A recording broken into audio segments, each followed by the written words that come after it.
Et je voudrais commencer par présenter le premier orateur, le professeur Yolande Lievens, qui est présidente du département radio-oncologie de l'hôpital universitaire de Gand. C'est l'un des plus grands départements universitaires en Belgique. Mais elle n'est pas seulement présidente du département radio-oncologie à Gand, elle est également présidente du collège belge de radiothérapie et d'oncologie, un collège qui se penche sur l'assurance qualité et les audits. Et grâce à Yolande, il y a aussi des collaborations avec le registre des cancers, ce qui a conduit à avoir des études sur l'utilisation de la radiothérapie en Belgique. Elle est également présidente de ESTRO, qui est le European Society for Radiotherapy and Oncology. C'est une société qui est importante puisqu'elle compte 6000 membres. À travers toute l'Europe, elle nous aide à faire pression en faveur de la radiothérapie. Et en outre, comme si ça ne suffisait pas, je ne sais pas où elle trouve tout le temps de faire tout ça, elle est coprésidente de HERO.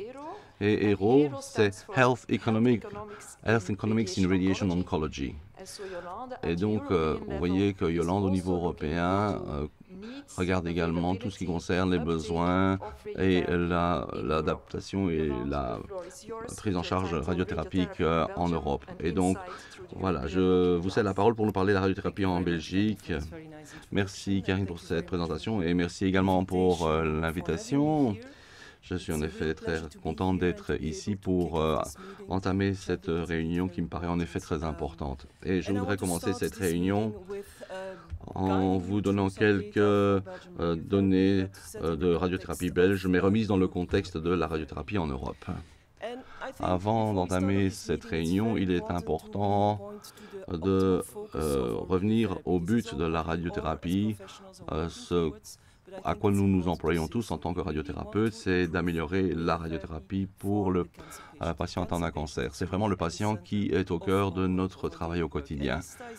Et ça correspond d'ailleurs à la vision 2020 de l'ESTRO qui dit que tout patient atteint du cancer en Europe doit avoir accès à la radiothérapie de pointe, dernier cri, dans le cadre d'une approche pluridisciplinaire, ça c'est très important, mais individualisée par rapport au cancer spécifique du patient, et ça ce sera l'objet des présentations des autres intervenants, en tenant compte des conditions personnelles du patient. Donc voilà ce qu'il faut garder à l'esprit tout au long de ces présentations parce que c'est vraiment le patient qui est au cœur de la démarche.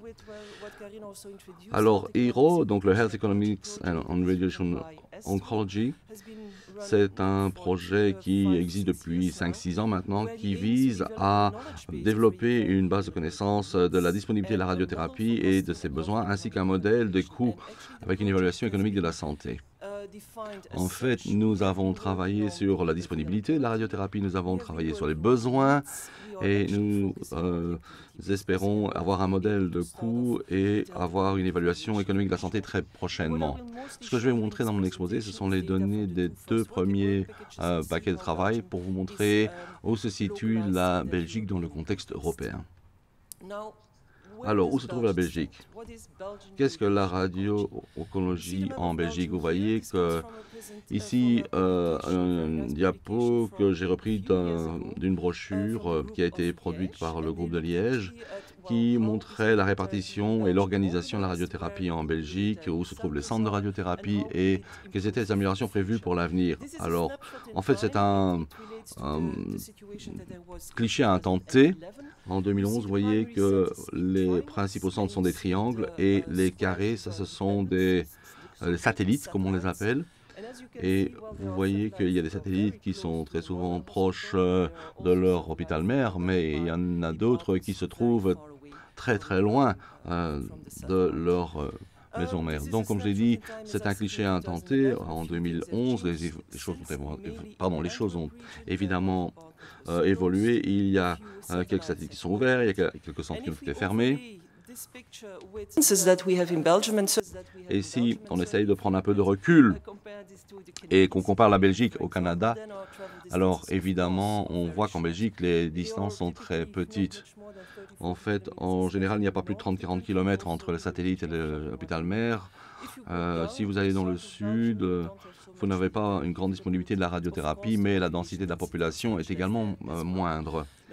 Il faut savoir que cette situation n'était pas planifiée. En fait, c'est le résultat d'une croissance organique au fil du temps. Et je dois dire aussi qu'il y a eu quelques incidents politiques et quelques décisions stratégiques qui ont été prises par les hôpitaux, fort heureusement. Donc, on avait vraiment une vision de la thérapie pour l'avenir. Donc, où en sommes-nous aujourd'hui? Qu'est-ce qu'on a comme centre, comme personnel et comme équipement? Voilà les données de l'Europrojet, du projet Héros, pardon. Vous voyez les différentes machines disponibles en Europe. Vous voyez qu'il y a des pays. Le mieux équipé, c'est le Danemark, qui a plus de 9 unités en mégavolt par million d'habitants. Et puis le pire cas, c'est celui de l'Albanie. Et la moyenne se situe à un peu plus que 5 mégavolt par habitant. Et la Belgique est un des pays les mieux équipés du point de vue des équipements en mégavoltage. Par rapport aux besoins qui avaient été prévus il y a déjà 10 ans par un autre projet d'Estro, on voit qu'à l'époque, on disait que l'Europe aurait besoin de 5,9 millions 5,9 millions de mégavolt par million d'habitants. Donc la Belgique est tout à fait dans la courbe, même au-delà. Donc la disponibilité de ces ressources, elle est étroitement liée évidemment à la richesse du pays. Ici en bas, vous voyez le revenu brut national brut par habitant en dollars, et vous voyez que ce revenu augmente avec la richesse du pays. Et vous voyez où se trouve la Belgique. La Belgique se situe au-dessus de cette projection du lien entre le RNB et la disponibilité des équipements.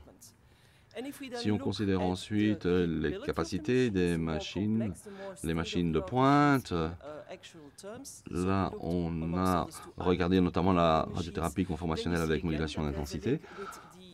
Vous voyez que à nouveau, si on compare cela, la disponibilité de ce type d'équipement avec le RNB, vous voyez que la Belgique est à nouveau plus ou moins en phase avec la courbe théorique. Voici les mêmes données mais montrées différemment. Vous voyez la répartition des machines mégavolt à travers l'Europe. Vous voyez que la Belgique est un des pays les plus foncés, donc ça veut dire un des mieux équipés. En bleu, vous voyez le nombre d'oncologues. Là, à nouveau, on est dans la moyenne. Et puis, vous avez la même chose pour tout ce qui concerne les médecins et également les techniciens radiologues et les infirmiers. À nouveau, nous sommes dans la moyenne. En fait, cela tient au fait qu'en Europe, les rôles et les responsabilités ne sont pas forcément attribués aux mêmes professionnels en matière de radio-oncologie. Donc, voilà la situation. Mais de quoi avons-nous besoin? Et donc, en fait, ce n'est pas la bonne question. De quoi avons-nous besoin? Mais plutôt de quoi les patients ont-ils besoin? Donc, comment faire en sorte de mieux servir le patient? Voici quelques données qui ont été publiées dans les années 2000, qui viennent surtout de l'Australie au départ, et qui ont été utilisées de manière intensive et qui sont considérées maintenant comme un référentiel. En fait, il y a beaucoup de patients, la moitié de l'ensemble des patients pour lesquels on diagnostique un cancer auront besoin de radiothérapie, et un patient sur 4 va devoir subir un traitement secondaire ou tertiaire dans le cadre de son traitement. Donc, on s'est dit que pour l'Europe, il serait également intéressant d'avoir les mêmes données au niveau européen, parce que les données qu'on avait, c'était pour l'Australie. On n'a pas vraiment le même type de population. Donc, de manière globale, en Europe, on s'aperçoit que 25-51% des patients atteints d'un cancer auront besoin de radiothérapie. Si on regarde la Belgique, et ça, cela tient à la démographie et l'incidence du cancer en Belgique, on voit qu'en Europe, nous sommes le pays avec les plus gros besoins de radiothérapie pour notre population. L'autre question, c'est est-ce qu'on fait les choses comme il le faut? Est-ce qu'on fournit le traitement aux patients qui en ont besoin? Et donc, voilà, ici, la partie la plus basse, 0%, et le plus haut, 100%. Vous voyez l'ensemble des pays d'Europe, et à nouveau la Belgique avec une barre rouge. Nous sommes proches de 80%. Si vous comparez ça à d'autres pays, vous voyez qu'il y a certains pays qui ne font pas mieux que 60 ou 62%. Donc la Belgique se classe pas mal. Mais en fait, ça veut dire que il n'y a seulement que un patient sur 5 qui a besoin de radiothérapie qui l'obtient. En fait, ce sont des données globales à partir des chiffres de remboursement et on les a comparés aux données optimales. Et donc, avec le collège de radiothérapie et le registre belge du cancer, on s'est dit qu'on pouvait affiner ces données parce que c'est vraiment une approche en vrac qu'on avait là.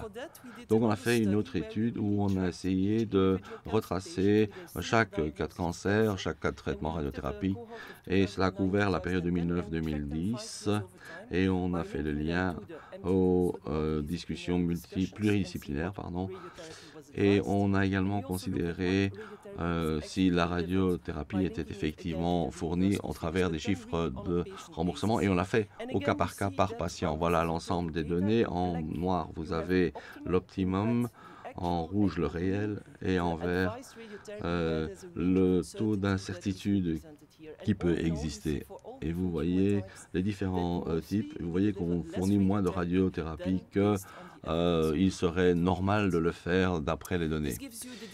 Voici les données pour les 5 principaux types de cancer, le sein, la tête et le cou, les poumons, la prostate et le rectum. Et à nouveau, vous voyez l'utilisation conseillée, l'utilisation réelle et l'utilisation optimale. Vous voyez qu'il y a des taux d'utilisation qui sont proches du taux conseillé. C'est le cas notamment pour le cancer du sein, du cou et de la tête. Mais si vous regardez les poumons et les prostates, vous voyez que par contre, on est loin d'une utilisation proche du niveau conseillé. Donc il y a encore du travail à faire et ça fait partie du travail de sensibilisation qu'il faut faire au travers de ce genre de symposium. Donc sur la base de ces données qui étaient plus affinées que celles qu'on avait au niveau européen, on s'aperçoit que seulement 72% de l'ensemble des Belges atteints d'un cancer reçoivent le traitement de radiothérapie dont ils ont besoin. Si on se concentre sur d'autres données, bon, c'est impossible de vous montrer toutes les données parce qu'il y a beaucoup de données qui existent et qu'on est toujours en train d'analyser. Donc voici les données pour les cancers du sein et vous voyez que la grande majorité des traitements se font aux stades les plus précoces. Certains traitements sont combinés avec la brachythérapie.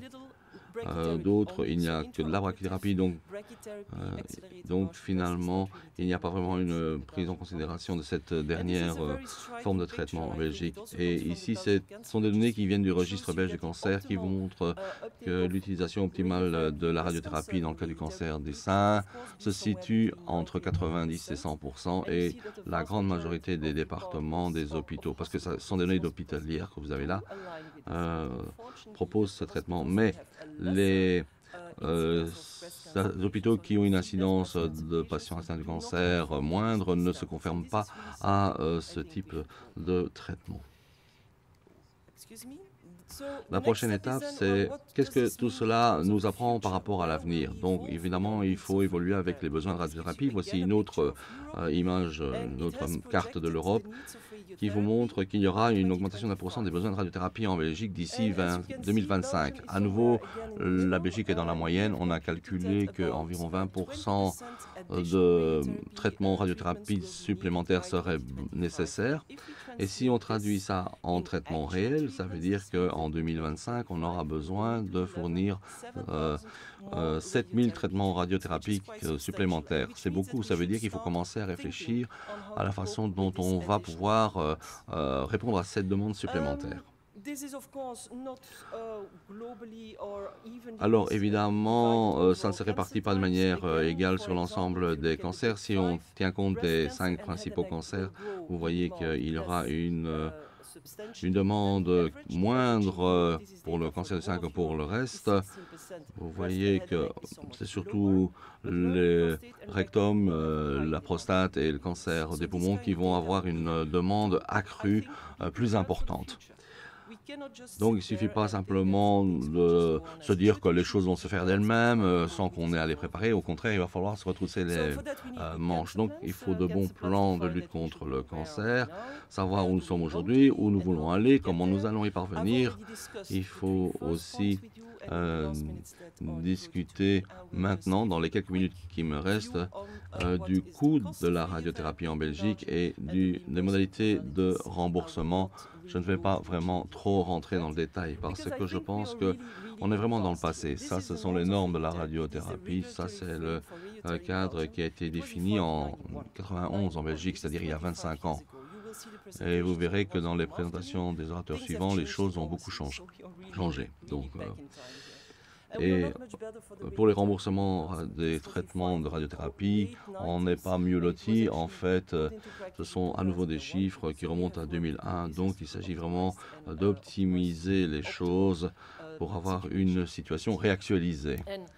Je me réfère ici aux données qu'on vous a déjà montrées, celles qui vous ont été données par Steven, qui vous montrent que de 5 à 10% de l'ensemble du budget de la santé est consacré au cancer et que sur l'ensemble de ce budget cancer, il n'y a que 5 à 10% de ce budget qui est consacré à la radiothérapie.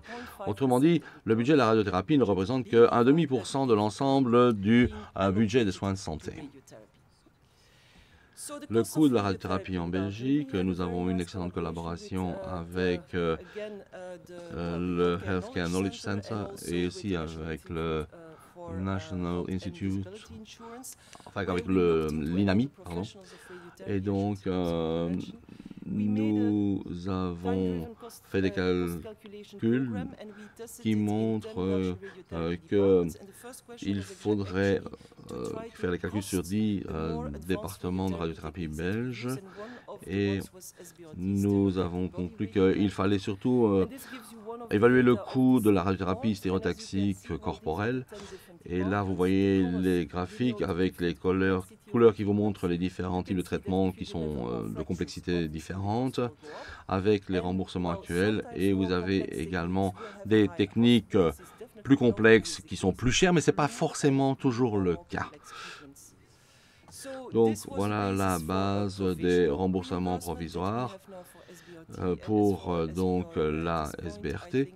Et ces remboursements provisoires vont être étendus pour une période d'1 an. Voilà la variabilité des coûts. On l'a vu pour la SBRT. Et dans le cas de la SBRT, le principal inducteur, c'est le temps d'utilisation, ou plutôt le temps d'adaptation aux nouvelles technologies, la mise en œuvre de ces technologies. On sait bien qu'une technologie qui est en place depuis un certain temps coûte toujours moins cher que celle que l'on met en place pendant les premières années. Et donc, on s'est rendu compte que même dans les traitements post-opératoires du cancer du sein, il y avait une grande variabilité de coûts. Mais cela montre en fait la différence des technologies utilisées et il faut être conscient qu'il n'y a pas de solution unique, il n'y a pas de panacée. Il faut trouver la meilleure forme de radiothérapie pour chaque patient. Et donc ça, c'est une dernière chose que je voulais vous montrer parce que ça fait quelques mois qu'on se bat avec des réductions budgétaires qu'on nous impose.